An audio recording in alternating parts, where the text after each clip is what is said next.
हम में से ज़्यादातर लोग अगर किसी वैकेशन पर छुट्टी मनाने जाएं तो हम होटल्स की, साइट्स की, रेस्टोरेंट की सब जानकारियां लेते हैं। लेकिन हम में से ज़्यादातर लोग इस बात पर मेहनत नहीं करते कि हम मरने के बाद कहाँ जाने वाले हैं। ऐसा क्यों है? मुझे ऐसा लगता है ऐसा इसलिए है क्योंकि हम ऐसे माहौल में बड़े होते हैं कि हमसे कहा जाता है सवाल मत पूछो। लेकिन सवाल ना पूछना हमें धोखे में ला सकता है, हम गलत हो सकते हैं। बाइबल में यीशु के अलावा सबसे बुद्धिमान इंसान सुलेमान ने कहा कि एक ऐसा रास्ता है जो सही दिखाई देता है लेकिन उसके अंत में मौत है। तो अगर आज आप यहाँ हैं और आपको बाइबल के बारे में कुछ नहीं मालूम और ना ही आप एक मसीही हैं, तो हम यहाँ आपको जानकारी देने आए हैं ताकि आप अपने जीवन में एक बहुत अहम फैसला ले सकें। 11 साल पहले 23 नवंबर 1998 को मुझे ये एक्सपीरियंस हुआ। और जब ये सबसे पहले हुआ तो मैंने किसी को नहीं बताया, क्योंकि ऐसा बोला जाना कि तुम नर्क हो के आए हो, वाह, ये मेरे लिए थोड़ा सा असहज है। सबसे पहले ये मैंने अपने करीबी मित्र को बताया, 2 हफ्ते बाद अपने माँ बाप को, और फिर उस दोस्त ने मुझसे कहा अपनी बाइबल स्टडीज़ में आने के लिए। हमने वहाँ बताया और उसके बाद हम जगह जगह बुलाए जाने लगे अपनी इस गवाही देने के लिए। हमने हर जगह रेडियो पर, टेलीविज़न पर, जहाँ जहाँ भी चर्चेज़ में हमें बुलाया जाता हम जाकर गवाही देते थे। हमने 7 सालों तक ऐसा ही किया। हर हफ्ते मेरी पत्नी 2 दिन की छुट्टी लेती और हम पूरे देश में जहाँ जहाँ भी हम बुलाए जाते हम जाकर गवाही देते थे। इसके लिए हमने कभी किसी से कोई खर्चा नहीं मांगा और ना ही कोई पैसा लिया। हम अपने खर्चे खुद उठाते थे। किताब लिखने के तकरीबन 4.5 साल पहले हमें एक पब्लिशर मिले और उन्होंने हमसे किताब लिखने के लिए कहा। जब हमने किताब को लिखा तो हमने इसलिए नहीं लिखा कि हम खुद को ऊंचा करें, बल्कि यीशु मसीह के वचन को सामने लेकर आए। हम खुश थे कि हम उसमें बाइबल की आयतों से लिख सके। और हमने पहली किताब में लगभग 150 और दूसरी किताब में लगभग 250 से ज़्यादा की आयतों को दिया है जो नरक के बारे में बताती हैं। और जो कुछ लिखा है वो बाइबल में पहले से दिया है, ये हमने अपने आप नहीं लिखा। और मैं यहाँ इसलिए नहीं आया हूँ कि आपको मनाऊं, लेकिन हाँ, आप परमेश्वर के वचन का यकीन करें। आप मेरा विश्वास भले ना करें। आप कहेंगे कि मैं ऐसा क्यों मानूं, ये बुरा सपना हो सकता है। मैं इसके लिए 3 कारण दे सकता हूं, लेकिन मैं पहला ही देता हूं। उस पहले कारण में, मैं जब लौट कर आया तो मैंने अपने शरीर को ज़मीन में पड़ा हुआ देखा, और ये मरने वाला एक्सपीरियंस नहीं था बल्कि शरीर से बाहर निकलने का एक्सपीरियंस था। और लू ऐसा पौलुस के साथ कुरिन्थियों की पत्री में लिखा है कि वो नहीं जानता था कि देह सहित या देह रहित वो अपनी बॉडी से निकल गया था। प्रभु ने दिखाया कि तुम्हारा शरीर पड़ा है और ये कोई बुरा सपना नहीं है। लौटते वक्त मैं यीशु के साथ था। प्रभु के साथ तो मुझे डर नहीं लगा, क्योंकि सिद्ध प्रेम में भय नहीं होता। लेकिन जब प्रभु चले गए तब मेरे शरीर में जब जैसे ही वो यादें फिर से आने लगी तो मैं अपने घुटनों पर आकर चीख चीख कर रोने लगा। नर्क की यादों के साथ आप इस शरीर में एक भी दिन नहीं बिताना चाहेंगे, एक पल भी नहीं बिताना चाहेंगे। और मैं डर के मारे, मेरी जान निकली जा रही थी और मेरी चीखों ने मेरी पत्नी को उठाया। मैं चाहता हूँ मेरी पत्नी ही बताएं कि क्या हुआ था। हाँ, सचमुच 23 नवंबर 1998 की शाम को हम प्रार्थना सभा में गए और लौटने के बाद तकरीबन रात के 11 साढ़े 11 बजे हम सो गए। मेरी आंख खुली उन चीखों से जो लिविंग रूम से आ रही थीं। सबसे पहले मैंने घड़ी की ओर देखा जिसमें रात के 3:23 हुए थे। बिल की आंख खुली रात के 3 बजे और मेरी 3:23 पे, और यही 23 मिनट से हमने नरक के 23 मिनट का नाम निकाला। जब मैं दौड़ कर नीचे आई तो मैंने बिल को ऐसी हालत में देखा जैसी हालत में मैंने पहले कभी नहीं देखा। जितने भी लोग बिल को जानते हैं, बिल शांत हैं, सभ्य हैं और संकोची हैं। उन्हें ऐसी परिस्थिति में देख करके मुझे धक्का लगा। वो बार बार चिल्ला रहे थे, मेरे लिए प्रार्थना करो, मेरे लिए प्रार्थना करो। प्रभु मुझे नरक लेकर गया। सुनकर थोड़ा अजीब लगेगा, लेकिन ऐसा सुनकर मुझे थोड़ी शांति मिली कि उन्हें कोई हार्ट अटैक नहीं पड़ा या वो मरे नहीं। जब मैंने प्रार्थना करना शुरू किया तो परमेश्वर ने बहुत ही अनुग्रह से उस भयानक एहसास को और भय को बिल के दिमाग से निकाल दिया, लेकिन उन यादों को जो नर्क की थी रहने दिया। हनी, इन्हें नर्क दिखा दो।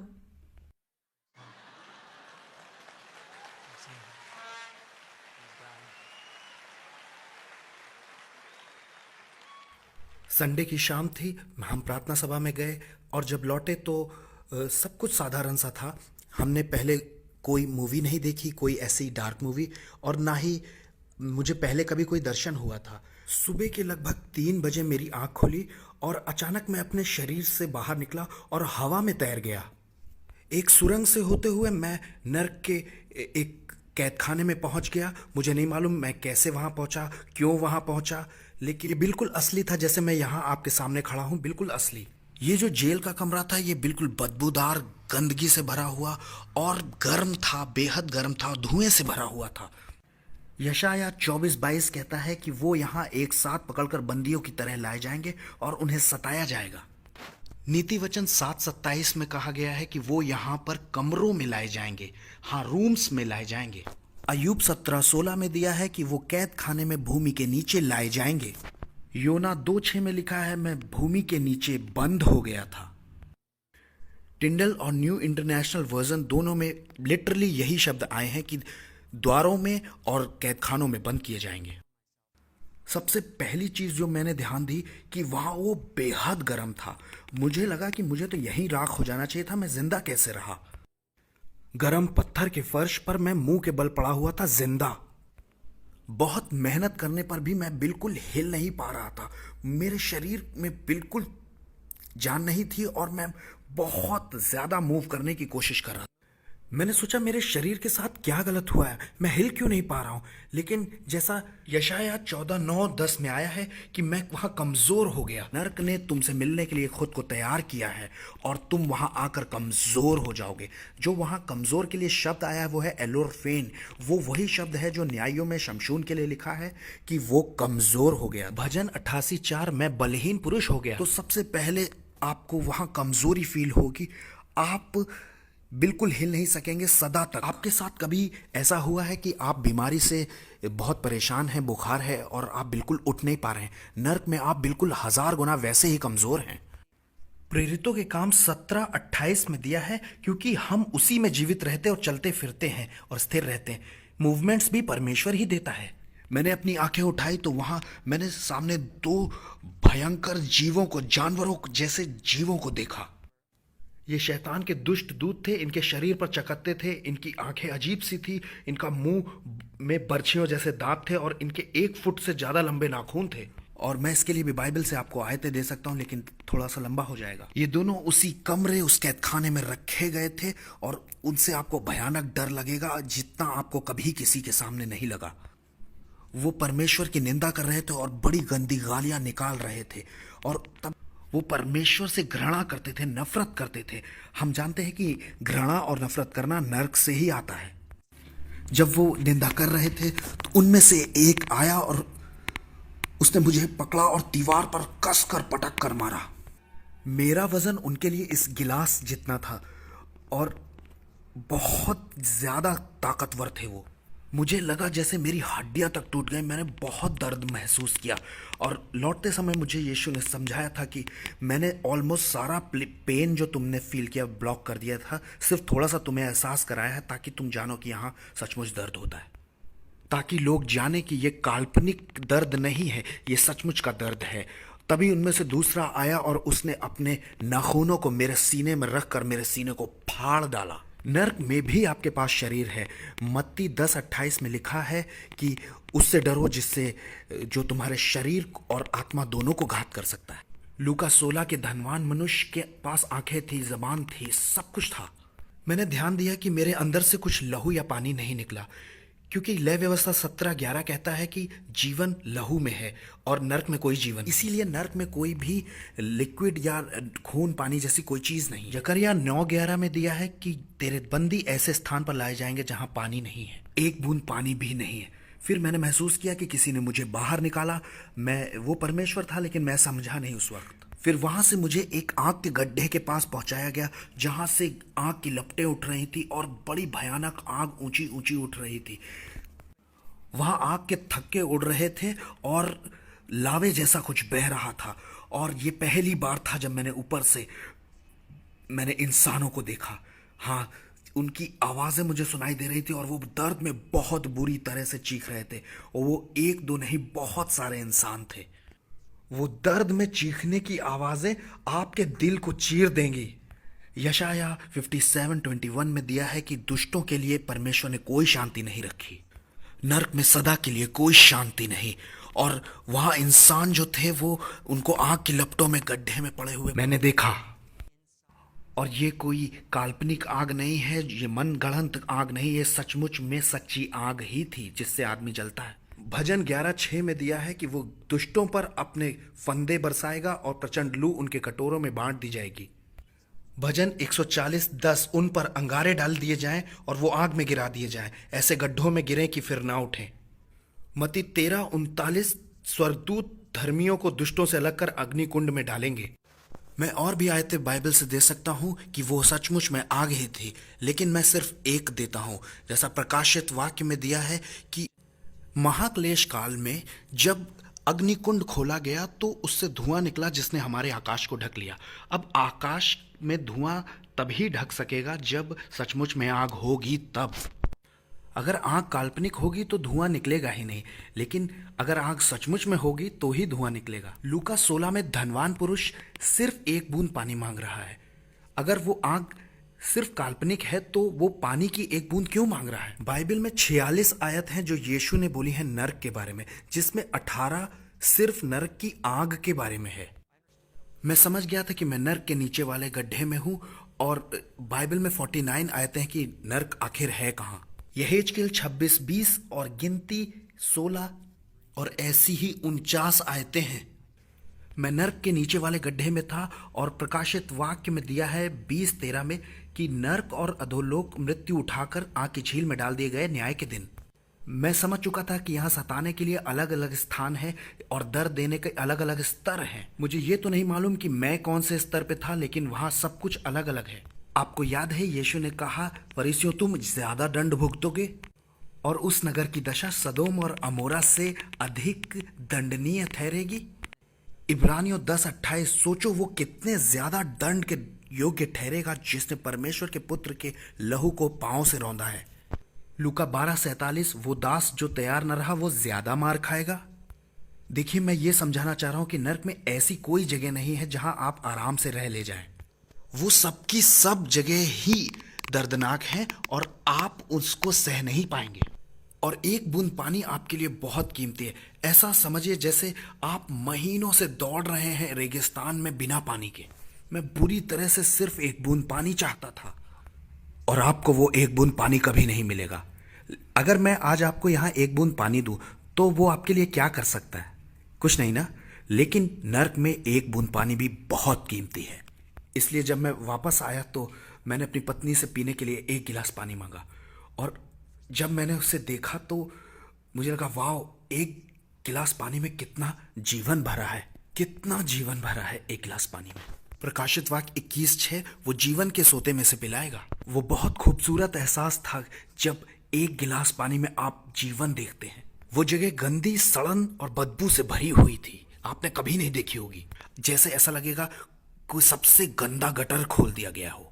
खराब अंडे, सड़ा हुआ दूध, उसको 1000 से गुणा कर दीजिए, और उसमें भी सल्फर मिली है जो कि एक जहरीली गैस है। अगर आप हवाई जाएं तो वहाँ ज्वालामुखियों के पास आपको बोर्ड लगे हुए दिखाई देंगे कि आगे मत जाइए, वहाँ सल्फर है और सल्फर की महक से आप मर सकते हैं। और ये है जो आप नरक में सूंघेंगे।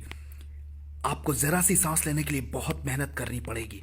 सिर्फ अस्थमा का एक पेशेंट यहाँ अगर है तो वो समझ सकता है कि आप नरक में कैसे सांस लेंगे। मैं दिखाता हूँ। सिर्फ इतनी ही सांस आप वहां ले सकते हैं और आपको लगने लगेगा कि मैं अब मरने वाला हूं, अब मरने वाला हूं, लेकिन आप मरते नहीं हैं। यशाया 42:5 में दिया है कि परमेश्वर पृथ्वी पर लोगों को सांस देता है, लेकिन आप पृथ्वी के नीचे पहुंच चुके हैं, वहां सांस नहीं। परमेश्वर अपने वचन का बहुत पक्के हैं, इसलिए आपको यह मौका दोबारा नहीं मिलेगा। आपको नींद की जरूरत है, लेकिन पूरे अनंत काल तक आप कभी सोएंगे नहीं। प्रकाशित वाक्य 14:11 कहता है उनकी पीड़ा का धुआं युगानुयुग उठता रहेगा। सिर्फ नींद ही नहीं, किसी भी तरह का कोई विश्राम नरक में नहीं है, क्योंकि यशाया 57:20 कहता है कि दुष्ट तो उछलते हुए समुद्र के समान है जो शांत नहीं रह सकता। क्योंकि विश्राम तो एक तरह की आशीष है जो परमेश्वर देता है। भजन संहिता 127:2 में दिया है परमेश्वर अपने लोगों को विश्राम देता है, प्रियों को, और आप नरक में उसके प्रिय नहीं है। वहां ना तो कोई भाग्य है ना उद्देश्य, जैसा सबोपदेशक 9:10 में दिया है कि न काम, न युक्ति, न ज्ञान, न बुद्धि, जहां तू जाने वाला है अधोलोक में। इससे फर्क नहीं पड़ता आप यहाँ कौन है, कितने फेमस हैं, नरक में आपको कोई नहीं जानता। आप भुला दिए गए हैं और बेकार हैं। जैसा कि सबोपदेशक 6:4 में दिया है कि उसका नाम अंधेरे में छिप गया। भजन 88:12 और यशाया 26:14। वहां कोई याद नहीं करेगा। नर्क कंफ्यूजन और गड़बड़ की जगह है। आप यहाँ पृथ्वी पर सब कुछ ऑर्डर से सलीके से चाहते हैं ना। नर्क बिल्कुल उसका उल्टा है। यिर्मयाह 20:11 और यशाया 45:16 में दिया है गड़बड़ की सदाकाल की जगह। अय्यूब 10:22 मृत्यु के अंधकार का देश जहां सब कुछ गड़बड़ है। वहां हर शेप साइज के सांप हैं, बड़े छोटे, और दुष्ट आत्माएं हैं कुछ 12-13 फुट की, और मैगेट्स, वो छोटे कीड़े जो लाश खाते हैं। लाखों मैगेट्स हैं, लाखों। थोड़ी बहुत रोशनी जो वहां आग से आ रही थी उससे मैंने देखा कि वो पूरी जमीन मैगेट्स से ढकी हुई है। जॉन मेगारस की किताब से मैंने ये समझा है। आया 14:11 में दिया है कि जहां अधोलोक में तू उतारा गया, कीड़े तेरा बिछौना, केचुए तेरा ओढ़ना है। जॉन मेगास ने इसी शब्द का इस्तेमाल किया है, मैगेट। और मैगेट ऐसे कीड़े हैं जो इंसान या मरे हुए जानवर का मांस तब तक खाते हैं जब तक वो खत्म ना हो। और नर्क में आपका मांस कभी खत्म नहीं होगा। इसीलिए यीशु ने कहा है कि देखो कि वहां तेरा कीड़ा नहीं मरता और तेरी आग नहीं बुझती। कीड़ों के लिए जो शब्द वहां आया है वो भी मैगेट्स ही है। मुझे ये बातें पता नहीं थी, लेकिन सोचिए वो कीड़े हमेशा जिंदा रहेंगे, जैसा कि अय्यूब 24:20 में आया है। क्या ये सचमुच घिनौना नहीं है? डर का जो स्तर आप नर्क में महसूस करेंगे वो आपकी कल्पनाओं से भी परे है। मैं इसकी तुलना करना चाहूंगा अपने जीवन के एक खतरनाक अनुभव से। मैं जब 16 साल का था तो मैं सर्फिंग किया करता था फ्लोरिडा कोको बीच पर। वहां शार्क आ गई और मेरे बगल वाले व्यक्ति का वो पैर खा गई। वहां लगभग 30 से ज्यादा शार्क थी और 100 से ज्यादा लोग थे, और शार्क वापस आई। हम सब किनारे की तरफ भागे और मैं अपने घुटनों पर अपने बोर्ड पर जो कि 9 फुट का था उस पे था, और वो मेरे बोर्ड से लंबी थी। न्यूज़पेपर में बताया गया कि वो टाइगर शार्क थी। शार्क वापस आई और उसने अपना मुंह घुमाया। उसके दांत इतने लंबे थे और उसका मुंह इतना खुला हुआ था। मैंने जब उसे देखा तो वो वापस आई और उसने मेरे बोर्ड के 2 टुकड़े कर दिए, और उसने मेरे पैर से पकड़कर मुझे पानी के अंदर खींच लिया। आप कल्पना कर सकते हैं मुझे कितना डर लगा होगा। मेरा डर कुछ भी नहीं था उस डर के आगे जो मैंने नर्क में महसूस किया। अगर तुलना की जाए तो ये डर तो कहीं दर्ज भी नहीं होगा। भजन 73, 17, 18 में दिया है कि तू उन्हें फिसलने वाले स्थानों में रखता है और वो घबराते घबराते नष्ट हो गए। खैर, शार्क से मैं बच गया। ये परमेश्वर का चमत्कार था, सही ना? उसने अपना मुंह खोल दिया और मैं बच गया, और मेरे पांव पर आज तक कोई निशान भी नहीं है। शार्क से पांव छूटने पर उस पे निशान ना हो, और वो भी टाइगर शार्क से, असंभव है। ये परमेश्वर का ही हाथ था। और जानते हैं, उस वक्त मैं मसीही नहीं था, और इस घटना के बाद मुझे तुरंत उद्धार मिल गया। Praise God, thank you Lord. मैंने अपनी पत्नी के बारे में सोचा, क्योंकि मैं सिर्फ अपनी पत्नी से क्लोज हूँ। मैंने उसे महसूस किया, लेकिन मैं वहाँ से कभी नहीं निकलूँगा, ना उसको कभी देख पाऊँगा। उसे बिल्कुल पता नहीं है कि मैं कहाँ हूँ। अय्यूब 7:9 कहता है, वैसे ही अधोलोक में उतरने वाला वहाँ से लौट नहीं सकता। मत्ती 18:34 कहता है कि वो सताने वालों के हाथ में, टॉर्मेंटर्स के हाथों में छोड़ा जाएगा। भजन 50:22, परमेश्वर को भूलने वालों मैं तुम्हें फाड़ दूंगा। मत्ती 24:51 कहता है कि वो कपटियों के साथ ताड़ना पाएगा और रोना और दांत पीसना होगा। भजन 116:3 कहता है कि मृत्यु की रस्सियां चारों ओर थी, अधोलोक की सकेती में पड़ा हुआ मैं संकट और शोक भोग रहा था।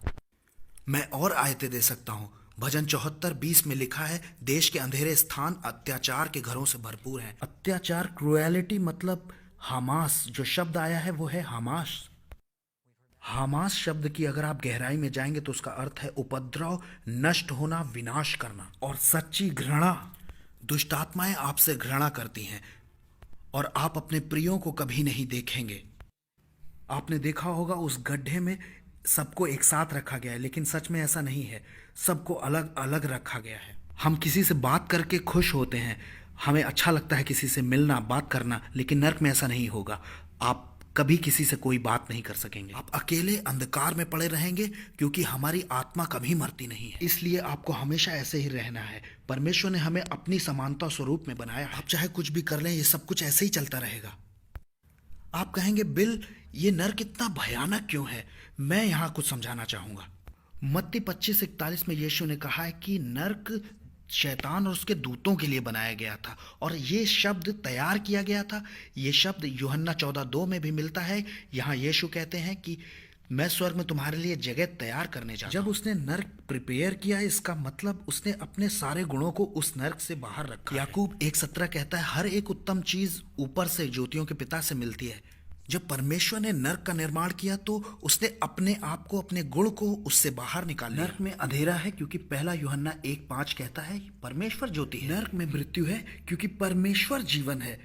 यूहन्ना 1:4 नर्क में सिर्फ घृणा है क्योंकि पहला यूहन्ना 4:16 कहता है परमेश्वर नर्क में कोई दया नहीं। 36:5 भजन कहता है परमेश्वर की दया स्वर्ग में है। नर्क में कोई ताकत नहीं क्योंकि परमेश्वर सामर्थ है। भजन 18:32 नर्क में कोई पानी नहीं क्योंकि व्यवस्था विवरण 11:11 कहता है स्वर्ग की वस्तु पानी है। नर्क में कोई शांति नहीं क्योंकि यशायाह 9:6 कहता है वो शांति का राजकुमार है।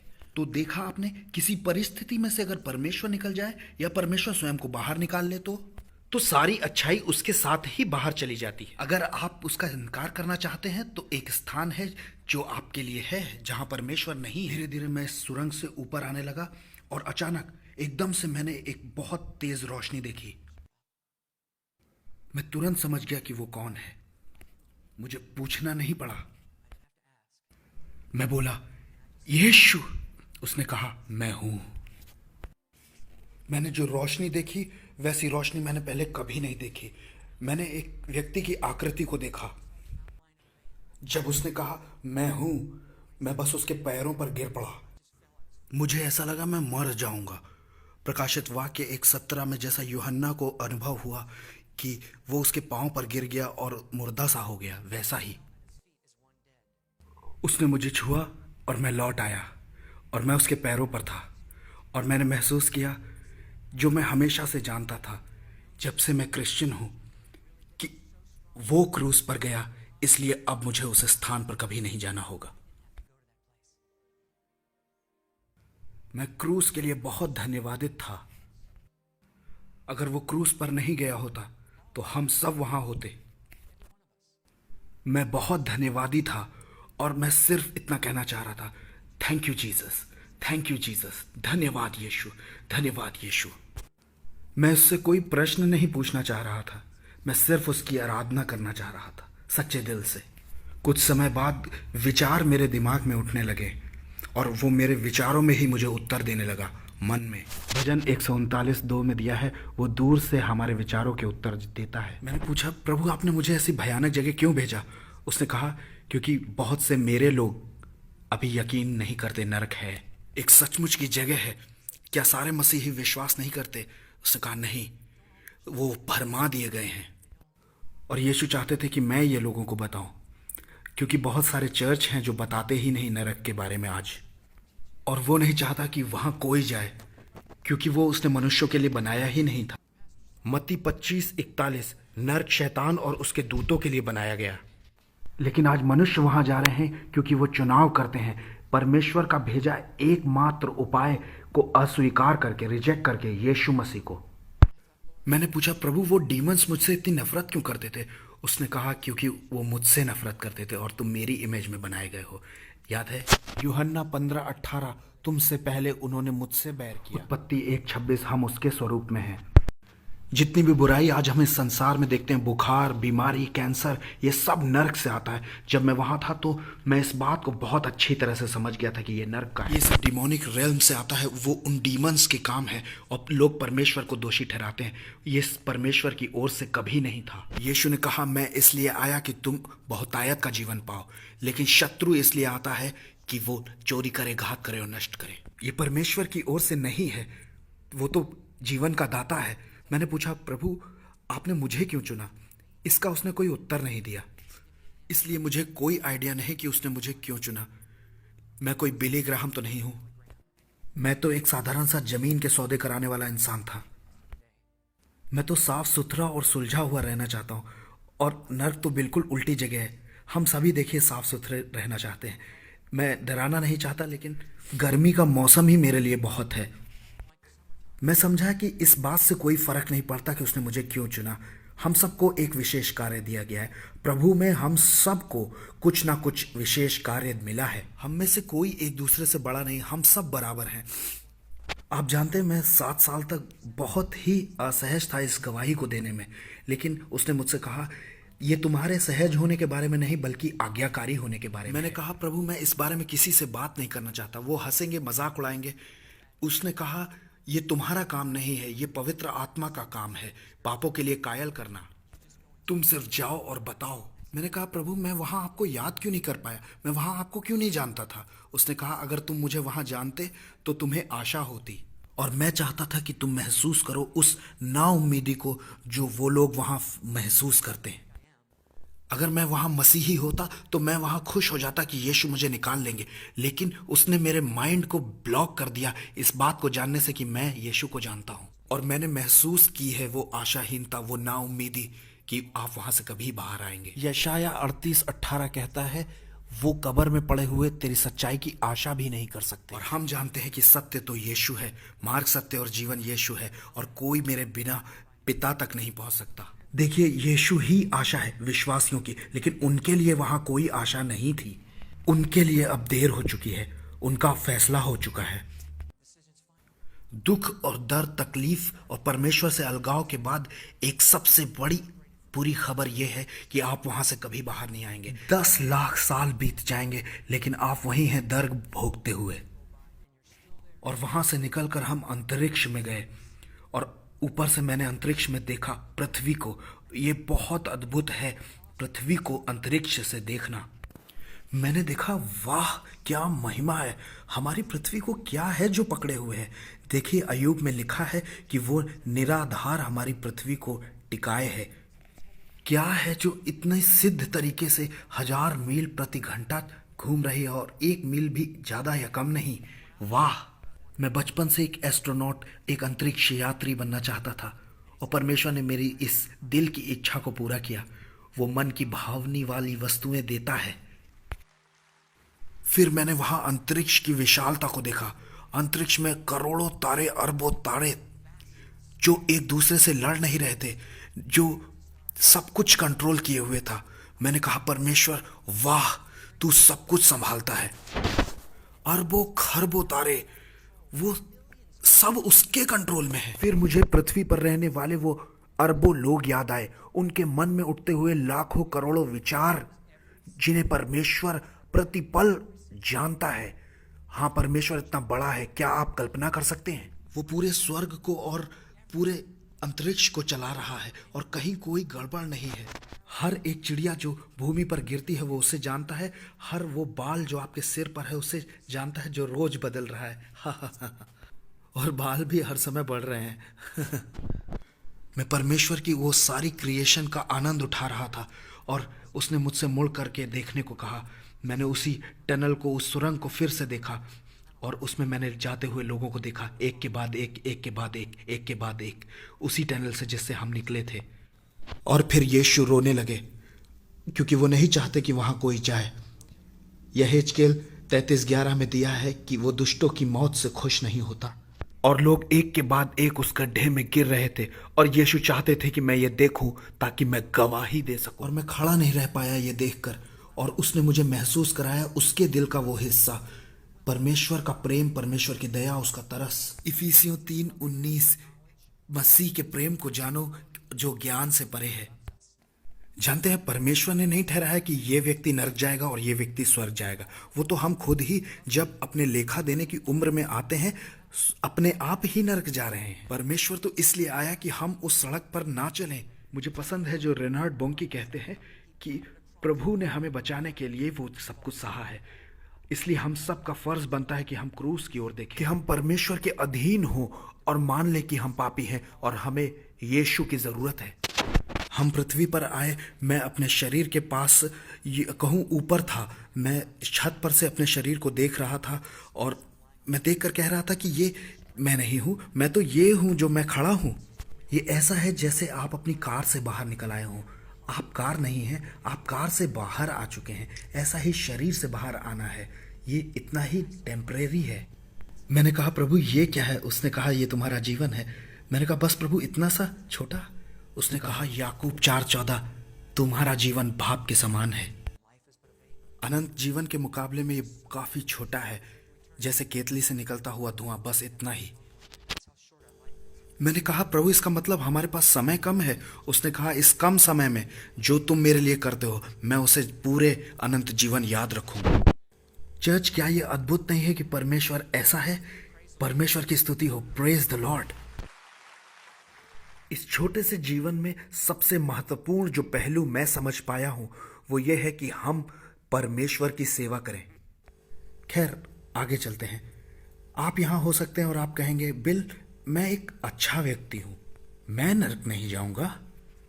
2006 में एक सर्वे हुआ जिसमें अमेरिका के लगभग 54% लोग ये मानते थे अगर आप अच्छे व्यक्ति हैं तो आप स्वर्ग जाएंगे और अगर आप बुरे व्यक्ति हैं तो आप नरक जाएंगे। ज्यादातर लोगों का यही मानना है, लेकिन ये एक सबसे बड़ा झूठ है, क्योंकि ये इस बात पर निर्भर नहीं करता कि आप अच्छे हैं, ये इस बात पर निर्भर करता है कि आपका रिश्ता परमेश्वर के साथ कितना अच्छा है। और ये अच्छा भी है कि ये आपके अच्छे होने पर निर्भर नहीं करता, क्योंकि आप हो सकता है अच्छे हो लोगों की नजरिए से, लेकिन आपको अच्छा होना पड़ेगा परमेश्वर के स्तर तक।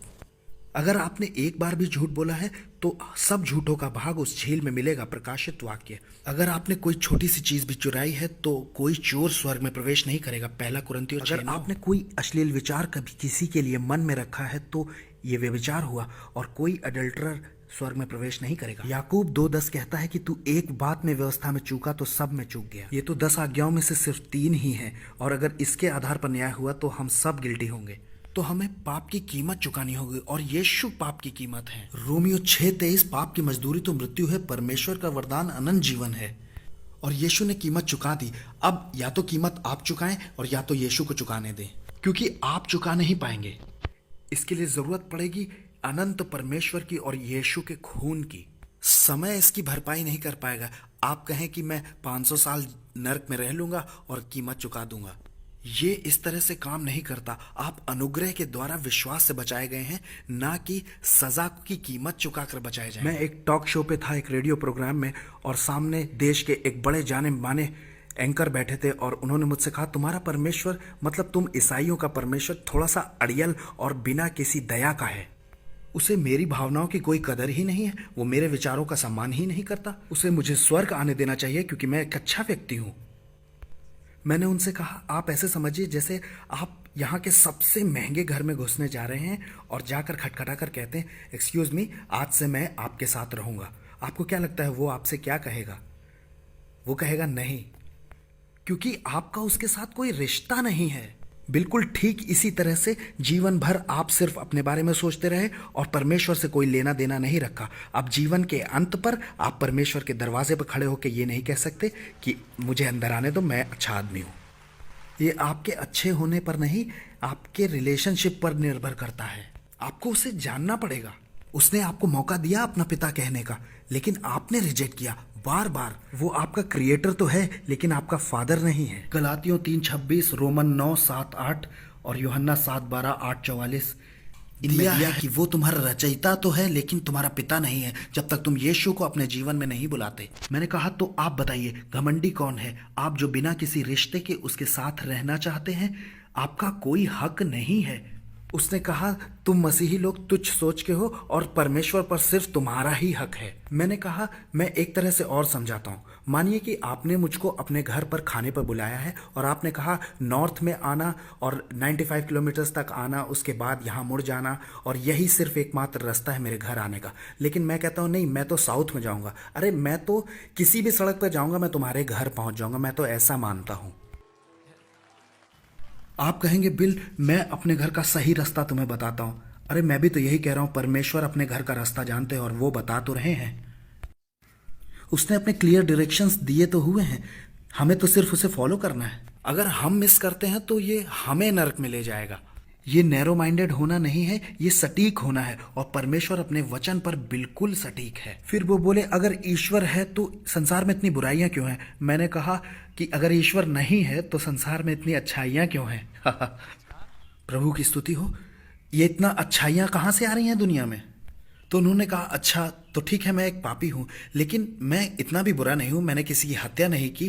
क्या परमेश्वर मेरे पाप को नज़रअंदाज नहीं कर सकते? मैंने कहा दो कारण है कि नहीं कर सकते। परमेश्वर एक न्यायी जज है, लेकिन एक अच्छा जज अगर अपराधी को बिना सजा के जाने दे तो वो अन्यायी हुआ, और पापों की सजा तो देनी ही है। तो यही तो यीशु ने किया है हमारे पापों के लिए। अब या तो हम भुगतें और या यीशु, और हम कीमत नहीं चुका सकते क्योंकि हमें अनंत काल तक भोगना होगा। और दूसरा कारण जो मैंने दिया कि परमेश्वर भस्म करने वाली आग है। अब मान लीजिए कि आपने आग में अपने हाथ को दे दिया, तो आप आग से क्या ये कहेंगे कि आग बहुत खराब है, बहुत निष्ठुर है और उसने मुझे जलाया है? क्या आप ऐसा कहेंगे? नहीं, क्योंकि आप जानते हैं कि आग का तो काम ही है जलाना, उसका स्वभाव है। आप इस बात को समझें कि आपका हाथ और आग कंपैटिबल यानी अनुकूल नहीं है एक दूसरे के। इसी तरह से एक पापी मनुष्य और परमेश्वर कंपैटिबल यानी अनुकूल नहीं है एक दूसरे के। हम उसकी उपस्थिति में खड़े नहीं हो सकते, हम भस्म हो जाएंगे क्योंकि वो भस्म करने वाली आग है। क्या आप देख रहे हैं? तो फिर कैसे एक पवित्र परमेश्वर के सामने मनुष्य कभी खड़ा हो सकेगा? हमें बिना पाप का होना पड़ेगा, और उसका भी सिर्फ एक ही रास्ता है कि कोई आए और ऐसा सिद्ध जीवन जिए और बिना पाप का जीवन जो एक भी बार पाप न किया हो, और वो कोई यीशु है। यीशु कहेंगे कि वो परफेक्ट जीवन मैंने जिया है और इसलिए अब मैं इनके पापों के बदले अपनी धार्मिकता इन्हें देता हूँ, और इन्हें अपने कामों पर नहीं बल्कि मुझ पर विश्वास करना होगा। तीतुस 3:5 कहता है अपने धार्मिकता के कामों से नहीं बल्कि परमेश्वर के अनुग्रह और प्रेम और दया के द्वारा हमें उद्धार मिला। उसने अपने पवित्र खून के द्वारा हमारे पाप क्षमा किए हैं, और हम वहाँ ऐसे खड़े हो सकते हैं जैसे हमने कभी पाप नहीं किया, क्योंकि हमारे पाप धो दिए गए हैं। क्या ये अद्भुत योजना नहीं है जो परमेश्वर ने हमारे लिए की? धन्यवाद हो प्रभु का कि उसने ऐसी योजना बनाई। लोग शिकायत करते हैं कि उसने एक ही रास्ता बनाया। अरे उसने एक तो बनाया, अरे कोई कंफ्यूजन नहीं, सिर्फ एक, और ये स्वर्ग की दिशा है। यूहन्ना 3:36 कहता है जो पुत्र पर विश्वास करता है अनंत जीवन उसका है, परंतु जो पुत्र को नहीं मानता और जीवन को नहीं देखेगा परंतु परमेश्वर का क्रोध उस पर रहता है। कैसे जान सकते हैं आप इस पुत्र को? दो रास्ते हैं।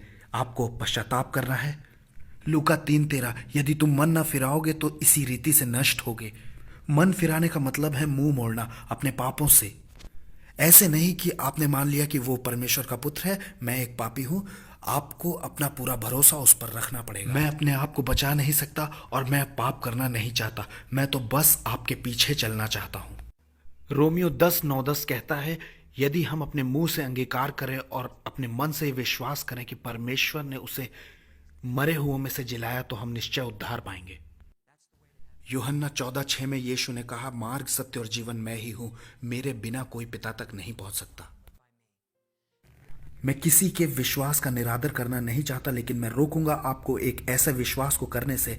आपके लिए यीशु मरे, एकमात्र रास्ता यीशु ही है। आई डोंट केयर कि आप किस विश्वास के साथ बड़े हुए हैं, लेकिन यीशु एकमात्र रास्ता है। लेकिन जानते हैं आपको चुनाव का मौका दिया गया है। यही तो प्रेम करता है, प्रेम चुनने का अधिकार देता है। वो हमें रोबोट बना सकता था, लेकिन उसने ऐसा नहीं किया। उसने हमें स्वतंत्र इच्छा दी ताकि हम उसे चुन सकें। आखिरी आयत प्रकाशित वाक्य 20:15, जिस किसी का नाम जीवन की पुस्तक में लिखा हुआ ना मिला वो आग की झील में डाला गया। परमेश्वर के पास एक किताब है, न्याय के दिन वो किताब आपके सामने खोली जाएगी। अगर आपका नाम उसमें नहीं लिखा होगा या आपने उद्धार प्राप्त नहीं किया तो कितना भयानक होगा कि तुम्हारा नाम इस जीवन की पुस्तक में नहीं है। मेरे सामने से दूर हो जाओ और उस अनंत आग में चले जाओ जो शैतान और उसके दूतों के लिए तैयार की गई है। ये आपके जीवन के सबसे खराब शब्द होंगे जो आपने सुने, क्योंकि परिणाम हमेशा के लिए है। इसलिए मैं एक सवाल आपसे पूछता हूं, क्या आपका नाम उसके जीवन की पुस्तक में है?